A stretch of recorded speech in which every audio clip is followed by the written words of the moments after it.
अमरावती येथील रामदेव बाबा मंदिर येथे हिंदू जनजागृती समिती आणि महाराष्ट्र मंदिर महासंघाच्या वतीने देवस्थान भूमी संरक्षण परिषदेचे आयोजन करण्यात आले होते। या परिषदेला अमरावतीचे खासदार डॉक्टर अनिल बोंडे आणि राष्ट्रीय मंदिर महासंघाचे संघटक सुनील घनवट यांच्यासह विदर्भातील 150हून अधिक मंदिरांचे विश्वस्त उपस्थित होते। शासनाने इनाम निर्मूलन कायद्याचे प्रारूप स्थगित करणे हा हिंदूच्या संघटित शक्तीचा मोठा विजय असून पुढील लढा मंदिराच्या जमिनी वक्फ बोर्डाच्या ताब्यातून मुक्त करण्याचा असेल, असा निर्धार या परिषदेत व्यक्त करण्यात आला। मंदिर विश्वस्त संघटित झाल्यास देशातील 4 लाख मंदिरे सरकारीकरणातून मुक्त होतील, असा विश्वास सुनील घनवट यांनी व्यक्त केला। केवळ पूजा अर्चा न करता मंदिराच्या माध्यमातून तरुण पिढीसाठी स्वसंरक्षण प्रशिक्षण व्यायामशाळा आणि गोशाळा सुरू कराव्यात, असे आवाहन खासदार डॉक्टर अनिल बोंडे यांनी केले। जर का होणार नसेल तर 50 वर्षानंतर तुम्ही जे 100 कोटी खर्च केले तर ते वाया जाणार आहे। आणि ही परिस्थिती खरोखर सगळ्या मंदिरांना सांगू इच्छितो की आपल्याही सर्व मंदिरामध्ये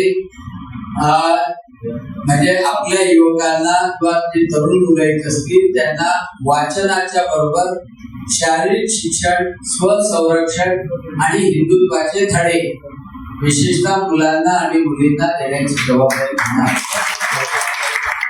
म्हणजे नुसतं जमिनी वाचवण्यासाठी सुनील आले असं नाही समजत, तर आपला समाज वाचवण्यासाठी ते आवश्यक। कारण वाईट असं वाटतं की अनेक ठिकाणी म्हणजे आपल्या मुली जेव्हा त्यांच्या जाळ्यामध्ये फसतात, 13 वर्षाच्या, 14 वर्षाच्या, 15 वर्षाच्या, म्हणजे 17-18 वर्षाच्या खालच्या, पण त्या मुली फसतात आणि त्या मुली फसल्यानंतर त्यांचे फोटो निघतात, व्हिडिओ निघतात आणि त्या मुली दुसऱ्या मुलीला फसवतात, तशी चेन निर्माण होते आणि शेवटी त्या मुलीचं आयुष्य बर्बाद होते। परंतु ती लग्न करते मुस्लिमांमध्ये धर्मांतरित, तिला मुलं होतात, ते मुस्लिम होतात आणि अशी संख्या आपल्या नजरेने तरी 10-15ची दिसत असते, तर पूर्ण भारतभर महिन्याला किती होत असतो?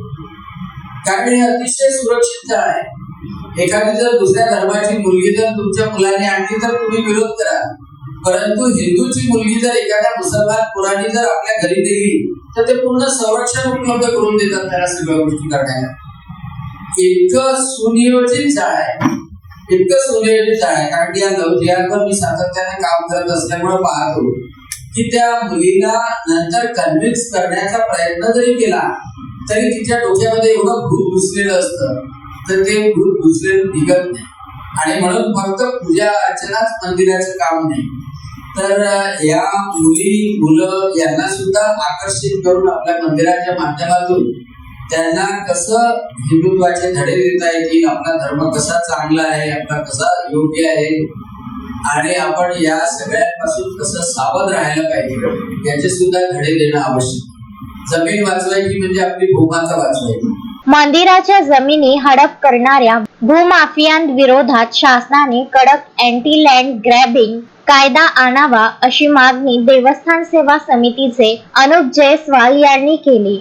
मंदिरे ही केवळ धार्मिक विधींची जागा नसून ती सनातन धर्म प्रचाराची आणि हिंदू संस्कृतीच्या रक्षणाची मुख्य केंद्रे व्हावीत, असे प्रतिपादन हिंदू जनजागृती समितीचे श्रीकांत पिसोडकर यांनी केले। या परिषदेला अंबादेवी संस्थान, पिंगळादेवी संस्थान यासह अमरावती जिल्ह्यातील अनेक प्रमुख मंदिरांचे प्रतिनिधी मोठ्या संख्येने उपस्थित होते। महाराष्ट्रामध्ये अनेक कुळ आहेत, बिराजदार आहेत, अनेक वहिवाटदार आहेत ज्यांची स्थिती चांगली नाही आहे, तर एक महत्वाचा मुद्दा आहे हा आपल्याला खरं संसदेत पण उपस्थित करण्याची विनंती मी बोंडे साहेबांना करतो। महाराष्ट्रात पण विशेष करून लवकर त्याचा लाभ होईल की देवस्थानाच्या ज्या जमिनी आहेत, ज्या शेतीसाठीच्या असतात, वहिवाटीसाठीच्या, मला सांगा सरकारकडून तुम्हाला कुठलं अनुदान मिळतं का त्या जमिनी चांगल्या करण्यासाठी, उत्पन्न घेण्यासाठी मिळतं का? मिळालं पाहिजे का? हा महत्वाचा मुद्दा आहे। म्हणजे मंदिराचं उत्पन्न मिळत नाही जमिनीवरनं असं म्हणून उपयोग नाही, मिळण्यासाठी काहीतरी तरतुदी झाल्या पाहिजे, औषध पाणी दिलं पाहिजे, सुविधा दिल्या पाहिजे, पीक कर्ज दिलं पाहिजे, अनुदान दिलं पाहिजे आणि या सगळ्या गोष्टी केल्या तर मला नाही वाटत की कर्जमुक्ती करण्याची वेळ दुसरा महत्वाचा मुद्दा या ठिकाणी असा आहे की जर एखादी आपदा, उदाहरणार्थ काय महापूर आला, भूकंप झाला किंवा एखाद्या ठिकाणी अतिवृष्टी झाली, दुष्काळ पडला, समजा शेजारी बांधले शेतकऱ्याचा 10 एकर जमीन आहे, तिथं जिल्हाधिकारी पंचनामे करतात, त्या सगळ्या पिकाचं नुकसान भरपाई केली जाते आणि त्याच्याच बांधाला या साईडला 10 एकर जमीन आमच्या देवस्थानाची आहे, तिकडे पंचनामा होतो का? देवस्थानाच्या जमिनीला नुकसान भरपाई मिळते का? देवस्थानाचं नुकसान नाही होत का? म्हणजे या देवस्थानाच्या जमिनी साहेब अशा आहेत की ज्याला सरकारचा पंचनामा होत नाही, दुष्काळ आपदा आल्यावरती त्या ठिकाणी मंत्र्यांना उत्पन्नच मिळत नाही, नुकसान झालं की नुकसानच असतं. याला सुद्धा कुठेतरी अनुदान मिळालं गेलं पाहिजे आणि या संदर्भात एक मागणी आपल्या सर्व मंदिर विश्वासाच्या माध्यमातून आहे. Vidarbha news bureau, Amravati.